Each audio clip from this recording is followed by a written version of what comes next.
What is up, guys? Welcome back to my channel. I'm Christina and I like to do entrepreneur videos and lifestyle videos, so if you're into that then definitely stick around. But in today's video I get to kind of sit down and just share my journey with you guys, tell you a little bit about myself and my life story, and just get to know each other a little bit. So if you're interested in that then definitely keep watching. I'm gonna just be sipping on my green tea and just having a very chill and laid back type of video. I'm just obsessed with this mug. It says millionaire mindset. Like, how cute is that? It's just such a vibe. If you guys are interested in getting a mug like this then I'll definitely leave the link down below.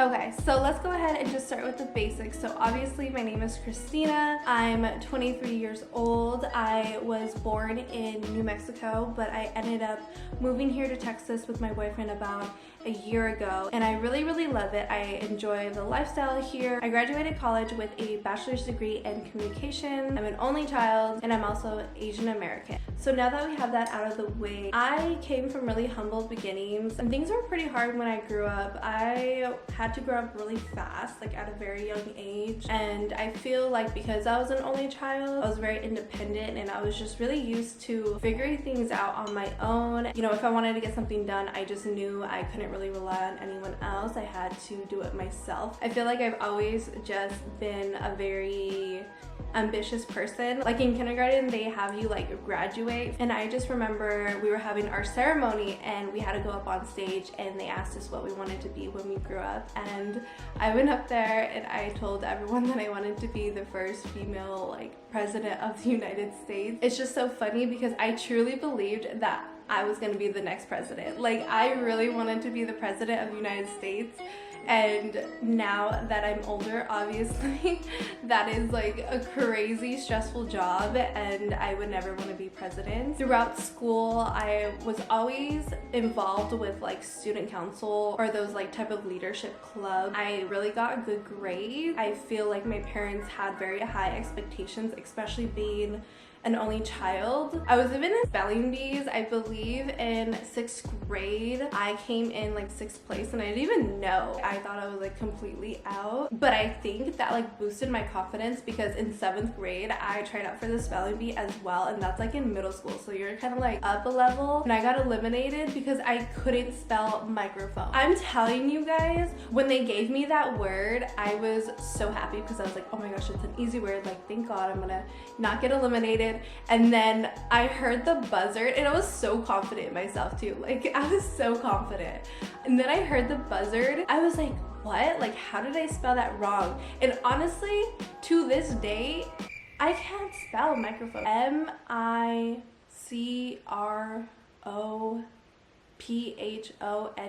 I honestly think did I spell that wrong? I don't know. You guys tell me. Ooh, and then also in 2nd grade, I had this drawing contest. We had to draw ducks or something. So I remember the specific day in class, they were announcing the winners, and everyone in class got the little certificate except for a few of us. And I was so sad because I was like, what?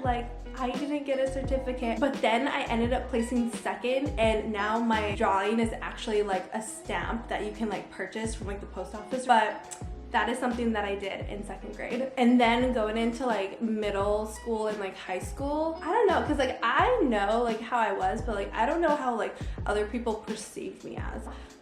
Oh, actually, okay, a girl that I went to high school with, she had messaged me the other day. Let me just read it for you guys. Okay, so she said, I've literally always thought you were so pretty, and even in high school, I was like, wow, that girl's hella pretty and really hardworking, and that's all I knew about you. And I think that's real special because high school was rough. You're literally the queen of minding your own business and getting things done, and I really admire that. You're seriously so genuine and sweet and so damn successful, and that it's so unique these days. I mean, I feel like you should be leaving me on red, so there's that. Yeah, like that's how I felt. Like I feel like I was really just like unbothered, really focused on like what I had to do. I really didn't like the small town that I grew up in, and if you know anything about small towns, then you know like they're very cliquish and they're very like everyone just kind of like knows everyone. I definitely felt like I didn't really fit in there, and I was just ready to move out, and I always knew that I was gonna move. I was really just in my own world, literally counting down the days that I like leave this place. My first job was McDonald's. I was 16. Yeah, I was 16, and it was so funny because I did not want to work at McDonald's, but like I couldn't get hired anywhere else because everyone wants you to have experience, but it's like, how do you get experience if you never had a job before? Like this is your first job. Like how do I get that experience? I'm so sorry I didn't like file papers on my free time. So I ended up working at McDonald's. I was there for 2 years. So crazy. I ended up being a shift manager. I didn't love it, but I didn't like hate it either. I just remember always having to close, and it was because I went to school. So I went to school during the day, and then I would go in at like 4 and I would close. And I just remember getting home at like 1 in the morning and then waking up for school at like 6, going to school at 7, and just, you know, having that cycle. So I was always so tired, and it was not the funnest thing, but you know, gotta do what you gotta do. Then in 11th grade, I ended up transferring to the rival school that was like the next town over, and I went to school there because literally like it was the pettiest thing, but at that time I was just so fed up, and I was just like, you know what, like whatever, I'm gonna just go ahead and leave. So what had happened was that it was the beginning of junior year, and I was going to class, and I'm like the worst morning person, and I literally lived about 2 minutes away from my high school. Like I'm not even joking, it was so close. It was literally on the same road as the high school. I feel like in my head I was always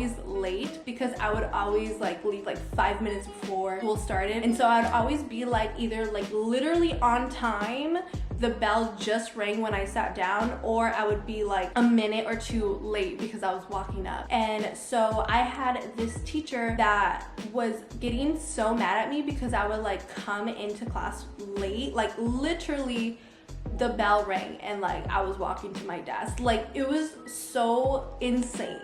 And what made me really mad was that I felt like he targeted me because people would come in after me and he would not say one thing to them. So he just started like writing me up almost every time that I was like late, right? And so he would kick me out of class. I would just go to my friend's like mom's teacher's classroom, and I would just kind of chill there. Like I was not gonna go to the principal's or like to detention. Like why would I turn myself in? Like no, that's dumb. And so I would always just go and just chill in her classroom. And then I believe it was the day that like I came in and I went to my desk, bell just rang, and he came to my desk, wrote me up, and kicked me out of class again. And it was the day that we had a test, so I was so mad. I was like, I have to take this test, and he was like, no you don't, get out. And I was like, oh my god. And so I went to my friend's mom's classroom again, and I was just chilling there, and I was like, you know what, whatever, like I think I'm just gonna go turn myself in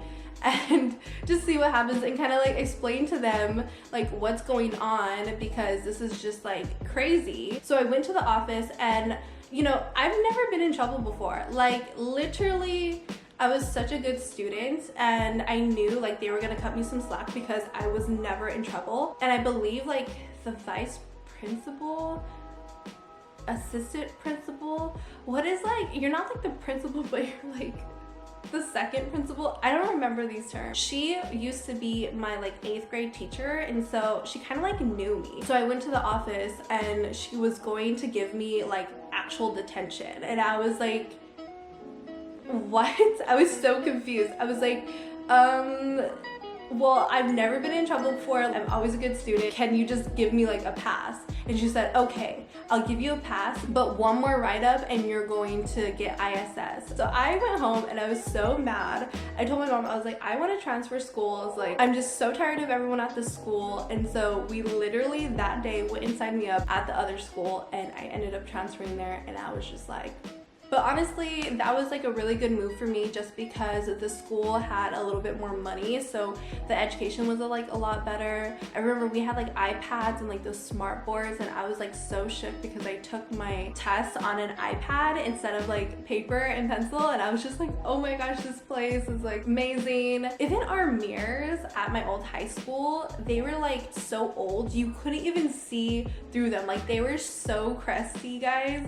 It was insane. And like the new school was actually like brand new. Like they were still building it while I was going to school there. It was just so much nicer, and they had like really good programs, and I feel like the opportunities there were just a lot better. So my senior year of high school, I was really focused. I got a new job, so I quit McDonald's. I was like, peace out. Crazy story why they like let me go too. And I ended up getting a job at a rehabilitation center, and I was just like an assistant for the nurses there. I was taking like college classes. So my schedule was I would go to school from like 7 to 10 because sometimes you have like early dismissal, and then I would have lunch or whatever, and then I would go to my college classes from like 12 to 3. And then after 3 I would go home, change, and then head up to my job, which was like actually in the city, so it wasn't in the town. It was like 30 minutes away in the city, and I would work there till like 9 and then do the same thing the next day. And then obviously I graduated from high school and I went on to college, and in college I was a business major, I believe, for like the first semester, because I didn't really know what I wanted to do. Like I had an idea of what kind of field I wanted to go into, but I didn't know what was appropriate for it. So I wanted to be in what I now know is PR, which is public relations. I decided to just be a business major because I thought that that was like the best fit for it. I didn't really know anything about communications at that point. So my first semester of freshman year, I was a business major, and I believe my English teacher really convinced me that I should go into journalism because I was really good at writing, and I didn't really think I was good at writing, but I ended up passing that class with like 104%. So what really made me change my major was me and my friend, we were taking the same math courses. So it's basically the math that you take before you take actual college math because you scored low, and I really sucked at math at that point. We had to take math 101, 102, and 103, and during this time I was not going to finish all 3 of them in that semester, and I believe he was a major for communications and journalism, and all he had to take was 101 and 102. So I ended up actually changing my major, so I only had to take those 2 math sections, and it kind of just like saved me from being behind because I definitely was not going to make it that semester. So during college I worked full-time at a cell phone company as a salesperson, and I really enjoyed it. I was trying to graduate early, and so I was taking like 18 credit hours, which is 6 classes every semester, and it was just so much. I believe my last year of college I actually sacrificed making money because I really wanted to focus on my future, and so I quit my job and I started doing these internships. I was working at one internship for credit, so it was for free, and I would just go there instead of going to class, which kind of gave me a really good break since I was taking like 6 of them. And then I actually got a paid internship as a marketing intern, and I really enjoyed that as well. And also during this time I had met my boyfriend, and we ended up moving in together. That's why I was able to work at these internships that didn't really pay me much, because he was really supporting us during that time, which I'm just so grateful and thankful for. And then in September of 2019 I started my business, which is Karache Cosmetics, and during that time I didn't really think of it as starting a business. I was more so just doing something as a hobby so that I didn't have to work during that time, because I ended up quitting my internship. And if you're interested in my business journey, then I have a video all about it. I'll go ahead and link it down below and also up here. So then I graduated in December of 2019, and we moved out here to Texas in January 2020. I was like trying to get a job and no one would hire me, and so I was just super sad, and it really just kind of motivated me to push harder in my business. And then in the month of January I ended up having the biggest month for my business, so I just decided to stick with it and here we are today. I feel like after that, my business really took off and it has become my full-time job, and I'm so grateful for it because I genuinely get to live the life that I've always wanted. And then come September of 2020, the day of my first year anniversary for my business, I released my first YouTube video, which is now over 500,000 views, and I am just so like in shock every day that I see it because I'm just like, this is crazy. I remember talking with my friends, sending them the title and like the thumbnail, and they were just like, we're gonna get you 100,000 views. And I was just like, you're crazy. I'm lucky if I even get 100. And it literally launched my like mini YouTube career, and I'm just so happy because I've always wanted to do YouTube. I was just like really nervous about it and was really scared. I feel like everyone kind of feels that way, but honestly, it just goes away. And I'm just so happy that I started it when I did. I definitely feel this past year has been probably the best year of my life. Like 2020 was so good to me. My business was thriving. I started my YouTube channel. I was on a ton of people's vision boards, and I'm so happy to have the platform that I do have so that I can encourage others to really go after what they want in life, really take control of their lives, because it doesn't matter where you come from, it only matters where you end, and you have control of that. And I really hope that I can continue to help others and inspire others to really live the life that they've always wanted. And so that's all for today's video. I know it was really long, but you know, this was just very casual, and I wanted to give you guys the opportunity to get to know who I am, and I hope that you guys enjoyed it. So definitely give this video a thumbs up, comment down below for the algorithm, stick around, and I'll see you guys in my next video.